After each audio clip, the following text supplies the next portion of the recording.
sacrificio la nostra libertà e la libertà di tutti, anche di coloro che di questa giornata proprio non ne vogliono sapere. Si faceva la manifestazione mandamentale assieme agli altri comuni di Marcon, e di Mogliano e di Meolo e Quarto d'Altino, e col pretesto della canzone di Bella Ciao il nostro sindaco ha voluto disdire questa manifestazione che ormai si perdeva negli anni dei tempi.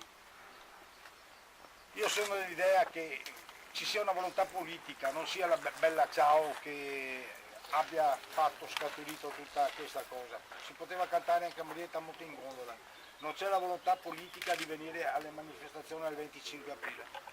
E questi personaggi che ci amministrano non sanno che sono sindaci di quei paesi per il sacrificio che hanno fatto anche questi giovani qui che hanno dato la libertà all'Italia e che hanno costruito la Costituzione italiana. Quindi noi lavoreremo sempre per fare in modo di poter unire, non dividere.